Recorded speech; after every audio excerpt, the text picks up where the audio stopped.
Harga pasar kapten timnas Indonesia, Jai Itzes, mengalami perubahan yang signifikan usai tampil gemilang bersama Sassuolo pada musim ini. Transfermarkt dalam update terbarunya per 23 Desember 2025 telah merilis harga pasar terbaru sejumlah pemain termasuk Jai Itzes. Transfermarkt menaksir harga pasar Jai Itzes saat ini mencapai 173,82 miliar rupiah atau mengalami kenaikan dari sebelumnya, yaitu 130,36 miliar rupiah. Angka tersebut menjadi yang tertinggi sepanjang karir Jai Itzes selama membela 4 klub yang berbeda, yaitu FC Eindhoven, Go Ahead Eagles, Venezia, dan Sassuolo. Kenaikan harga pasar Jai Itzes sekaligus memantapkan posisinya sebagai pemain termahal di timnas Indonesia dan Asia Tenggara. Bila dibandingkan, harga pasar 1 Jai Itzes jauh lebih mahal dari skuad timnas Malaysia yang hanya mencapai 134,71 miliar rupiah. Penampilan Jai Itzes kala membela Sassuolo menghadapi Torino pada Giornata ke-16 Serie A 2025-2026 memberi kesan tersendiri baginya.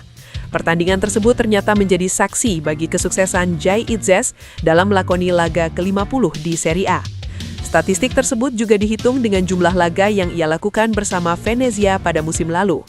Penampilan Jai Itzes kala membela Venezia pada musim lalu yang berhasil memikat Sassuolo yang akhirnya merekrutnya pada musim ini. Kapten timnas Indonesia itu meninggalkan Venezia setelah 2 musim berseragam Venezia dengan nilai transfer mencapai 8 juta euro atau sekitar 151 miliar rupiah.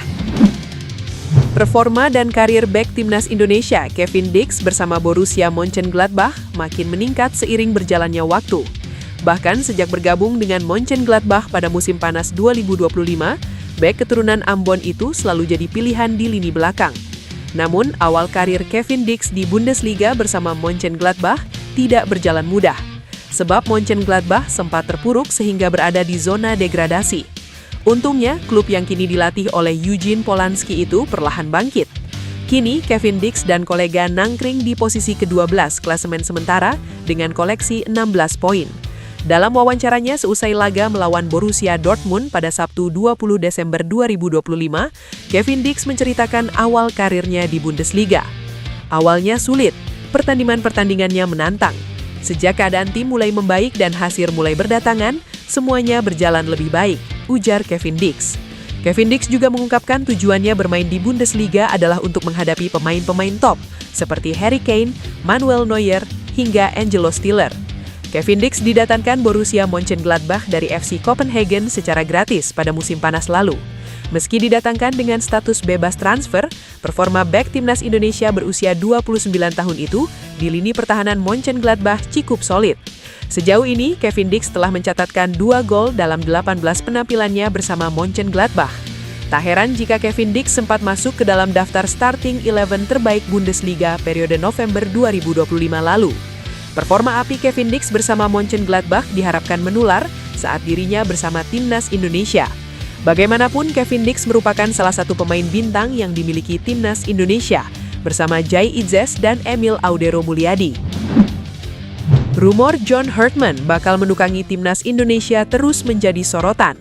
Media Honduras bahkan melaporkan pelatih asal Inggris itu telah bertemu dengan Ketua Umum PSSI, Erick Thohir, dan tergiur tawaran bernilai jutaan dolar. Nama John Herdman memang tengah ramai jadi bahan perbincangan pencinta sepak bola tanah air. Kabar ketertarikan Herdman melatih timnas Indonesia juga menguat setelah media internasional dan Honduras mulai membeberkan detail di balik proses tersebut. Media Honduras One Noticias mengulas alasan di balik keputusan besar Herdman yang disebut semakin menjauh dari Federasi Sepak Bola Honduras. Pelatih berusia 50 tahun itu dikabarkan telah terlalu lama menunggu kepastian dari Federasi FNFH. Mereka melaporkan bahwa di tengah kebuntuan pembicaraan dengan Honduras, John Herdman telah bertemu 2 kali dengan Ketua Umum PSSI Erick Thohir. Pertemuan itu dinilai menjadi salah satu sinyal kuat Herdman tinggal selangkah lagi menjadi pelatih timnas Indonesia. Herdman disebut sudah menjalin komunikasi intensif dengan PSSI, termasuk pertemuan langsung dengan Ketum PSSI yang membahas proyek jangka panjang sepak bola nasional. One Noticias menilai ketertarikan Herdman bukan semata karena pertemuan dengan Erick Thohir. Faktor finansial dan kepastian proyek dinilai menjadi pembeda utama. Hal ini karena John Herdman memang bukan hanya diincar oleh timnas Indonesia, Tetapi Honduras juga bersikeras mendatangkan mantan pelatih Toronto FC tersebut. Namun belakangan ini mereka mengabarkan bahwa tawaran yang diberikan Federasi Honduras kepada Herdman tak semenggiurkan PSS. Sassuolo siap melepas Jay Itzes dan Tarik Muharemovic jelang bursa transfer Januari 2026 setelah ketertarikan serius datang dari AC Milan. Dario Verdi tidak menutup pintu negosiasi demi menjaga konsistensi proyek pengembangan pemain muda. AC Milan memang tengah memetakan kebutuhan bek baru untuk musim depan. Rossoneri melirik Jay Itzes dan Tarik Muharemovic. Keduanya dinilai memiliki profil ideal sebagai bek muda dengan potensi berkembang dan nilai investasi tinggi. Sassuolo merespon situasi tersebut secara terbuka. CEO Sassuolo, Giovanni Carnevali, mengakui klubnya sudah menerima ketertarikan terhadap para pemainnya, termasuk Jay Itzes. Carnevali menegaskan Itzes menunjukkan perkembangan signifikan sepanjang musim. Itzes menunjukkan hal-hal luar biasa dan merupakan pemain dengan prospek yang sangat besar. Tidak perlu disembunyikan, tawaran pasti akan datang dan itu juga bagian dari kebijakan kami, terang Carnevali. Jay Itzes dan Tarik Muharemovic kini menjadi pilar penting di lini belakang Sassuolo. Ketertarikan AC Milan membuka potensi Nero Verdi melepas 1 bahkan 2 pemain sekaligus jika kesepakatan tercapai pada bursa transfer musim dingin. Situasi ini membuat Sassuolo berada dalam posisi strategis. Klub harus menyeimbangkan kebutuhan menjaga kekuatan tim di Serie A dengan peluang transfer besar yang sejalan dengan filosofi jangka panjang mereka. Nova Arianto berjanji akan mempersiapkan timnas U20 Indonesia dengan maksimal. Nova baru saja ditunjuk oleh PSSI untuk promosi dari timnas U17 Indonesia setelah sukses menembus Piala Dunia U17 2025.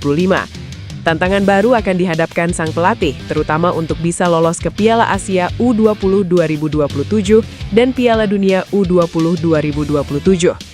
Saat ini, proses seleksi pemain sudah dilakukan untuk menemukan kerangka tangguh dan siap bersaing. Memiliki waktu panjang membuat hal ini akan jadi misi penting untuk Garuda Nusantara. Proses seleksi ketat juga sudah diterapkan di Garuda Asia dan sukses menemukan kombinasi yang solid. Nova Arianto menjelaskan saat ini proses seleksi kelompok pertama sudah selesai dilakukan. Menurutnya, ini jadi langkah penting untuk terus mencari kandidat pemain terbaik. Apalagi dia sudah memiliki pondasi dari nama-nama yang sudah berada di timnas U17 Indonesia. Mantan asisten pelatih timnas Indonesia ini melanjutkan, dia akan objektif dalam mencari pemain yang sesuai dengan kebutuhan tim. Pasalnya, proses ini cukup panjang dan mereka butuh banyak kandidat untuk mendapatkan pemain sesuai ketentuan. Nova menyadari bahwa proses yang akan mereka lewati akan panjang dan tidak mudah. Butuh komitmen yang kuat untuk bisa mendapatkan pemain yang sesuai dengan keinginan pelatih. Namun ini harus dilakukan, karena regenerasi di timnas senior menjadi misi utama dan pondasi dari timnas kelompok umur. Pelatih asal Inggris John Herdman dikabarkan selangkah lagi akan menjadi nahkoda baru bagi timnas Indonesia.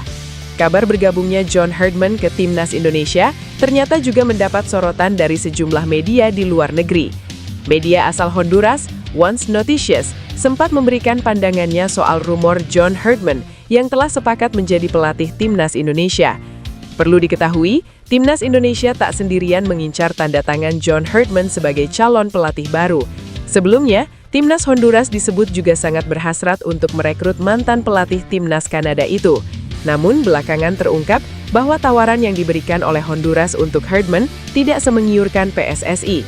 Menurut mereka, John Herdman mempertimbangkan tawaran melatih timnas Indonesia karena tergiur gaji yang ditawarkan oleh PSSI. Pertemuan PSSI dan John Herdman menjadi kunci di balik kesepakatan yang telah terjalin di antara keduanya. PSSI bahkan disebut berani menawarkan durasi kontrak, yaitu selama 4 tahun, terhitung 2026 hingga 2030. Selain itu, mereka juga mengklaim PSSI berani menggelontorkan ribuan dolar per bulan untuk menggaji John Herdman. Media Amerika Tengah itu menyebut jika John Herdman sangat dinantikan kehadirannya oleh para pendukung Honduras. John Herdman diyakini bisa membawa perubahan bagi Honduras usai ditinggal Reynaldo Rueda. Penunjukan John Herdman sebagai nahkoda baru timnas Indonesia tidak hanya menjanjikan sebuah era baru secara taktikal, tetapi juga membuka sebuah spekulasi menarik yang bisa menjadi kunci bagi masa depan salah satu bek jangkung Elkan Bagat. Di tengah rumor yang semakin menguat bahwa PSSI telah mencapai kesepakatan dengan John Herdman, satu faktor yang tak bisa diabaikan adalah latar belakang sang pelatih.